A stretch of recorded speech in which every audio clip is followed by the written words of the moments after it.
Hello. In my last lecture, I discussed about radioactive decay as a first order rate process. Although it is not under the realm of chemistry, we considered it because it's a strictly first order decay process. Also, we talked about the methods for determining the order of reaction.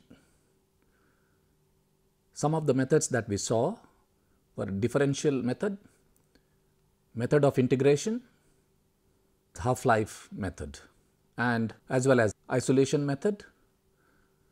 In this lecture, I will discuss about various experimental methods that are used in chemical kinetics to investigate the rates of reactions.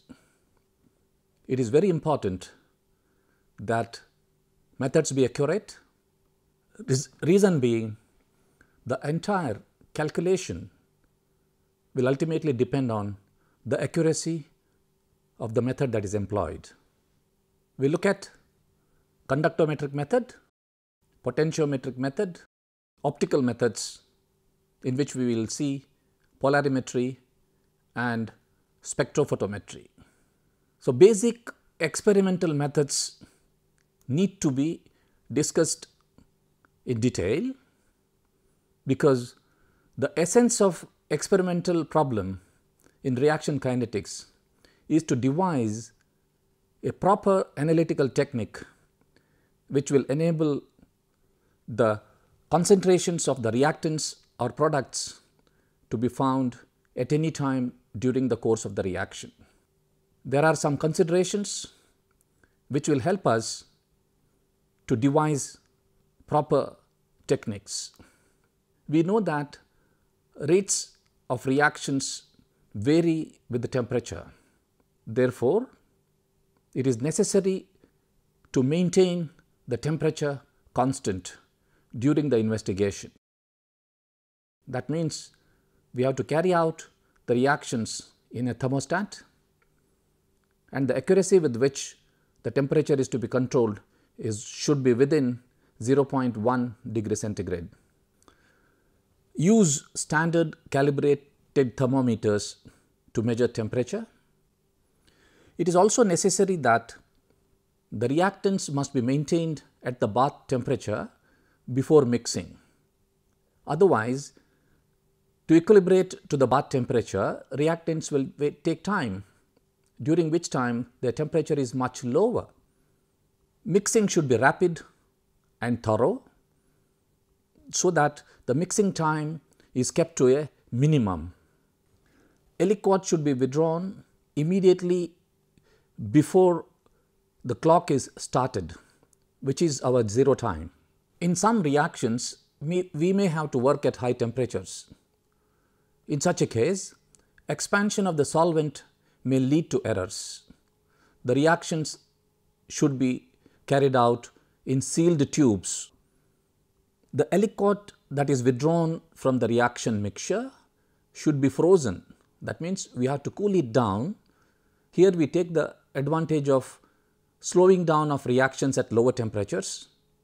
The cooling can be done by pouring ice cold water or by adding a reagent which selectively removes the reactant or at least decreases its concentration to very low levels, thereby almost stopping the reaction. We need to have a good stopwatch to measure the time.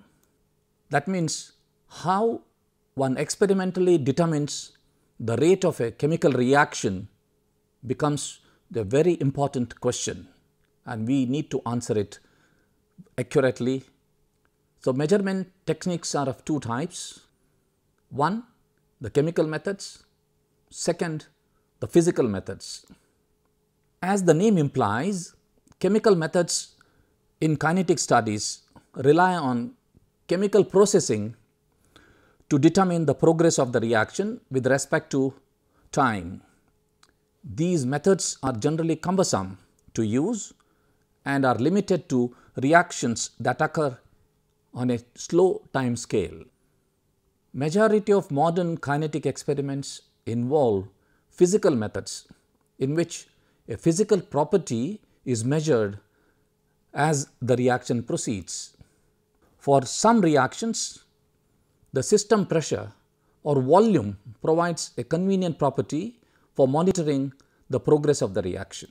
One example we can consider is thermal decomposition of PCl5.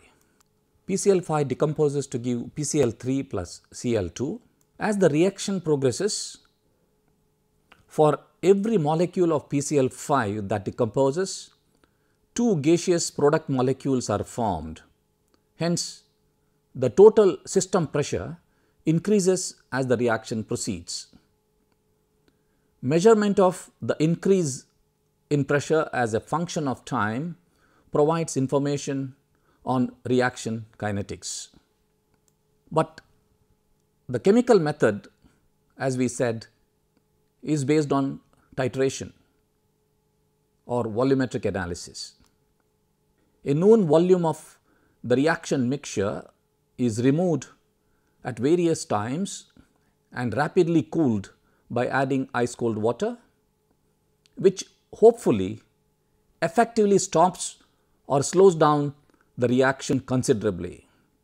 The concentration of one of the reactants now determined by a suitable titration. Now, withdrawal of the reaction mixture, we can do it by pipetting out the mixture into ice cold water directly. We may have to add an indicator as and when required for the titration.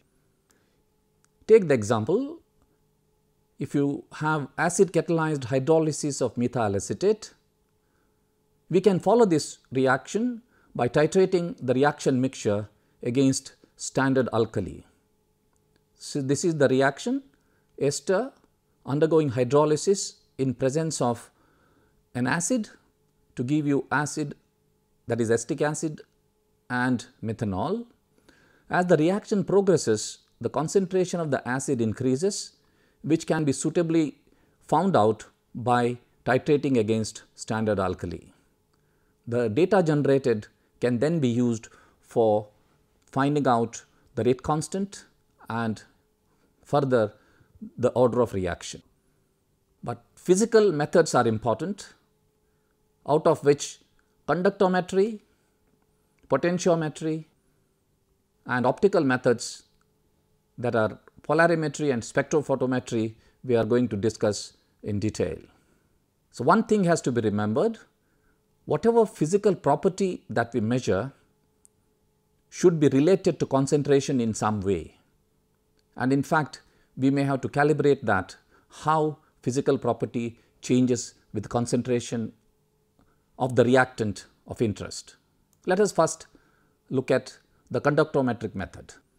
In this method, conductivity of the reaction mixture is measured to follow the progress of the reaction.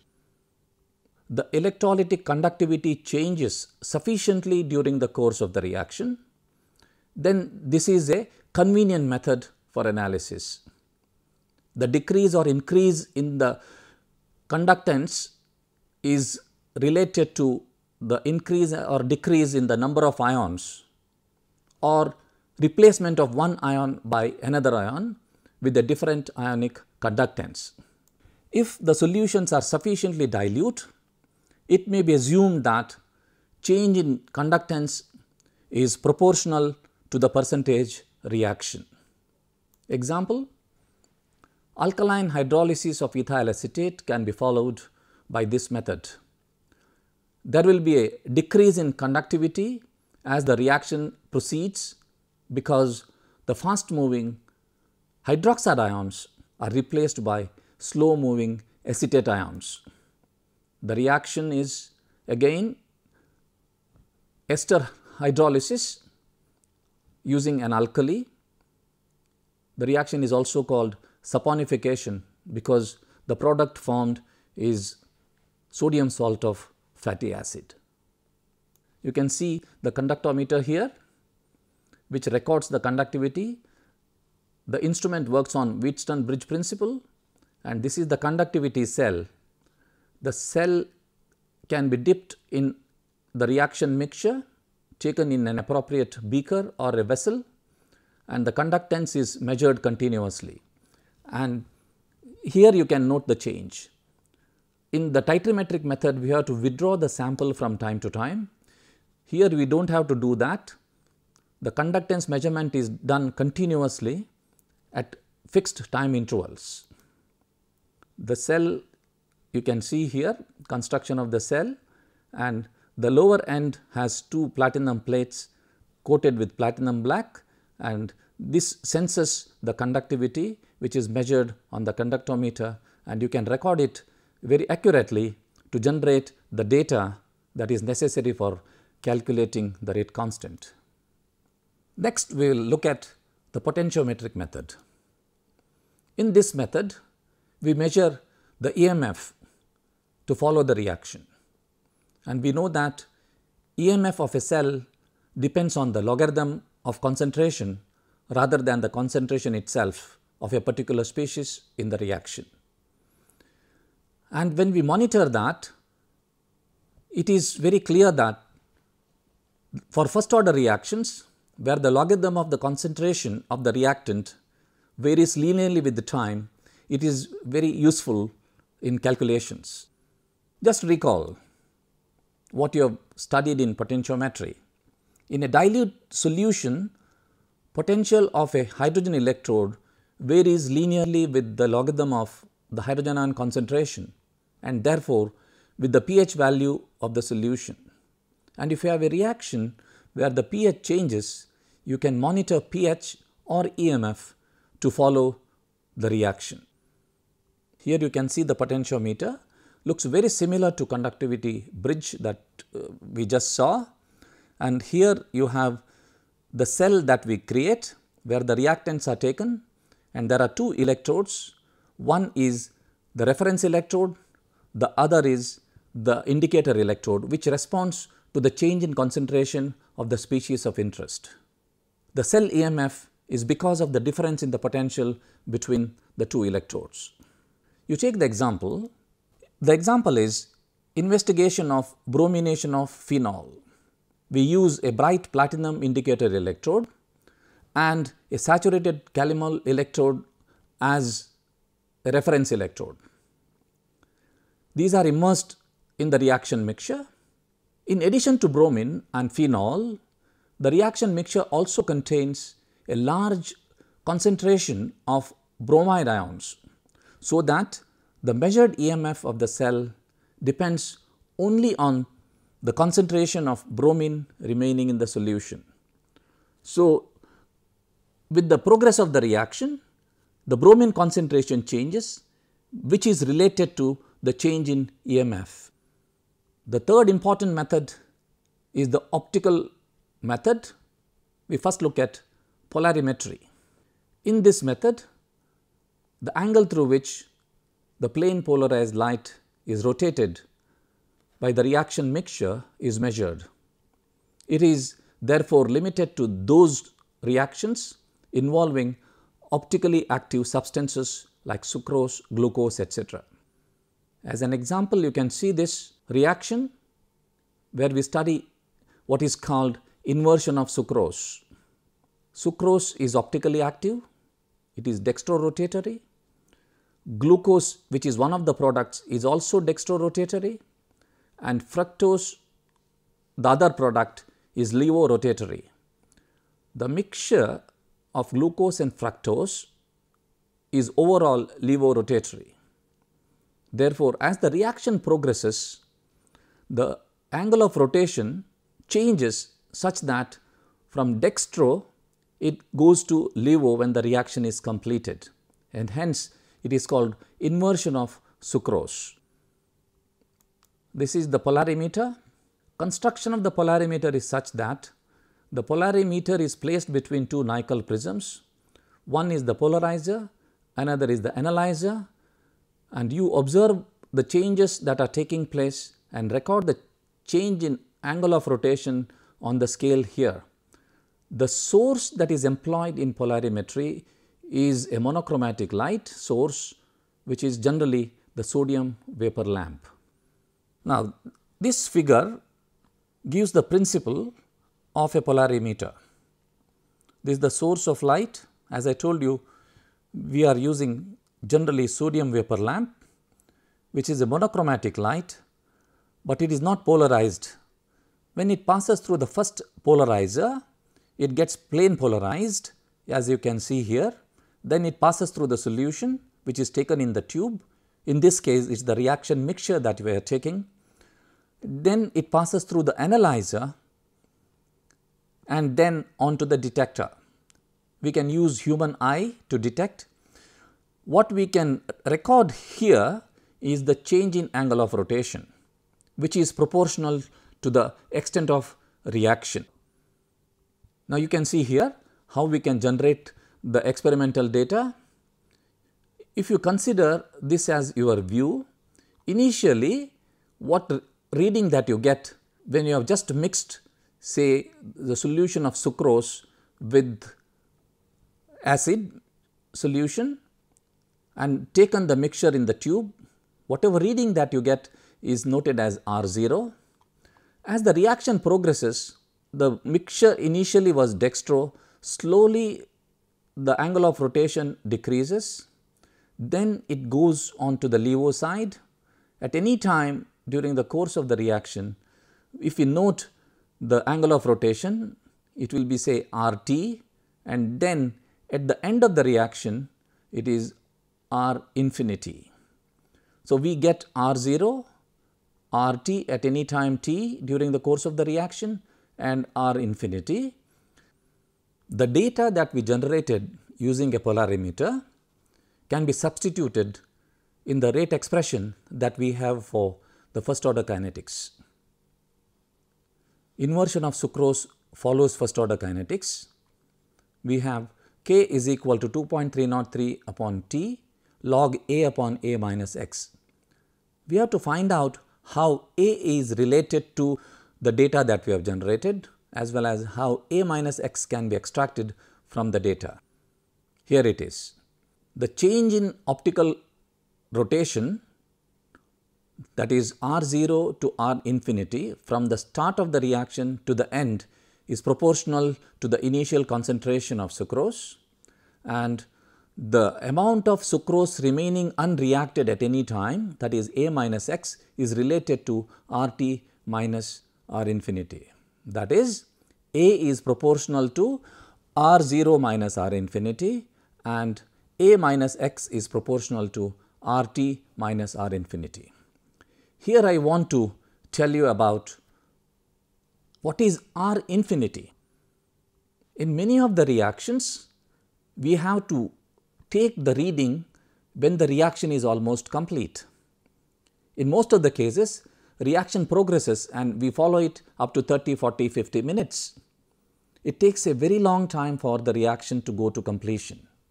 In such a case, what we do is this reaction mixture is taken out and separately heated to higher temperature in order to make the reaction to go to almost completion, and measure the property or titrate to find out the concentration, and that reading is taken as the infinite reading and which will be used in all the calculations wherever required.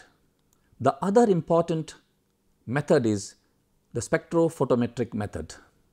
In this method, the absorbance of the reaction mixture is measured as a function of time to monitor the reaction.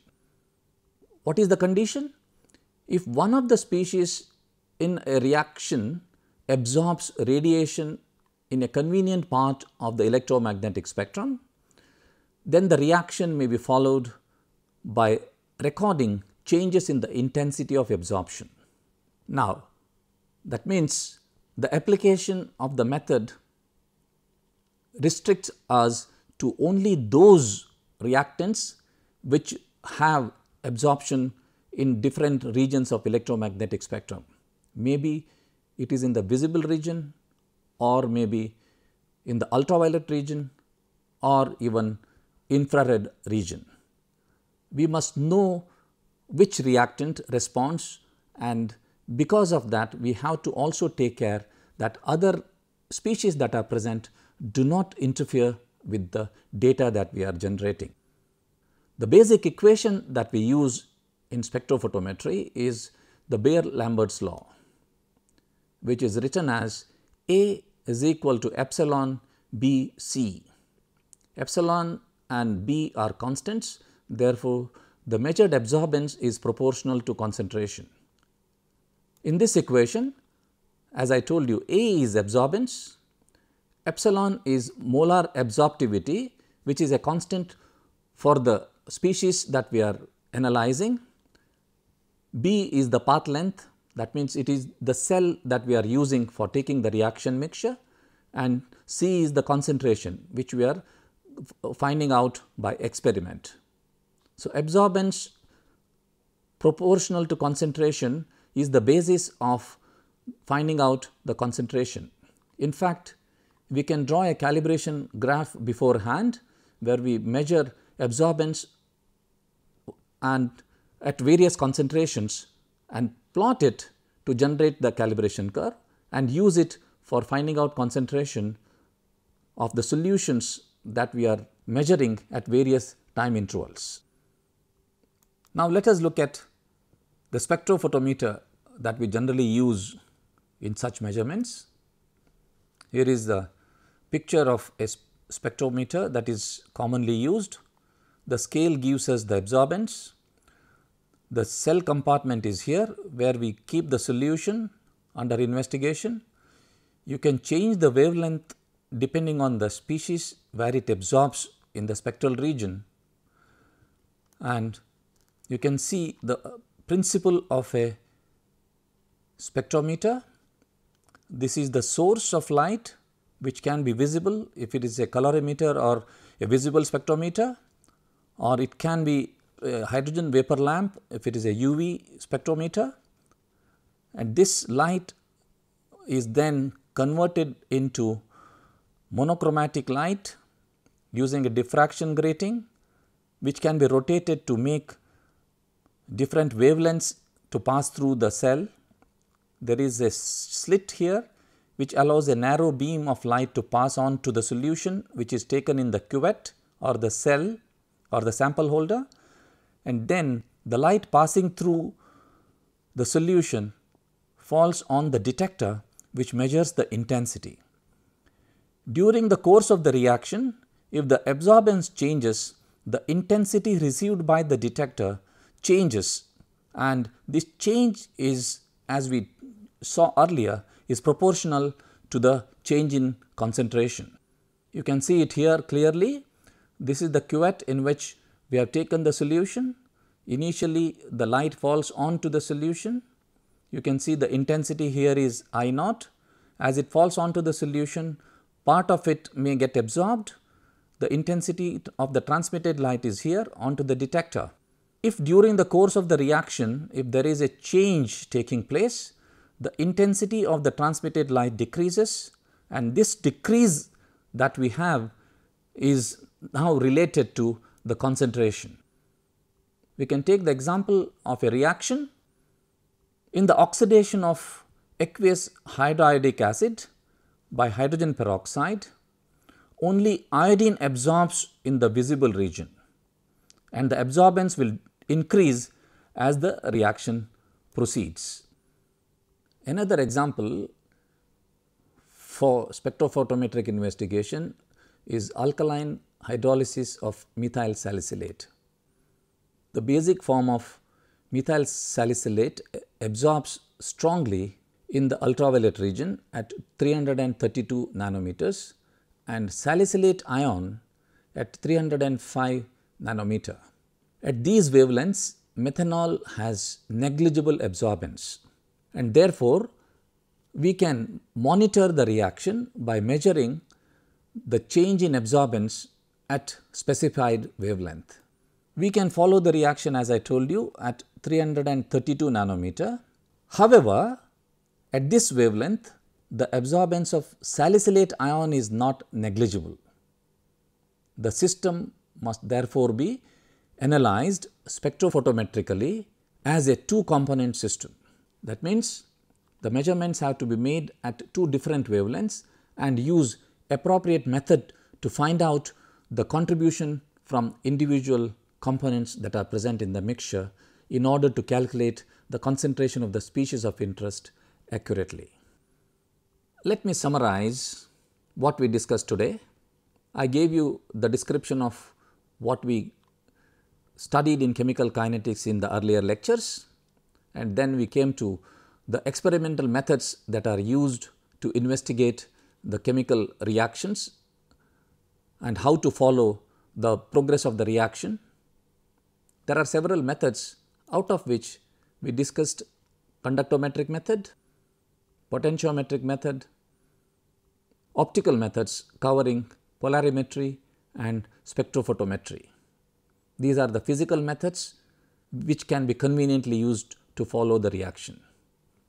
But here I want to caution you, these are the methods which are useful for investigating chemical reactions which are normal chemical reactions. There are reactions which are considered to be fast reactions, which may get over during the time of mixing itself, and therefore such reactions require methods that are very fast in finding out the changes in concentration. But that is beyond the scope of these lectures.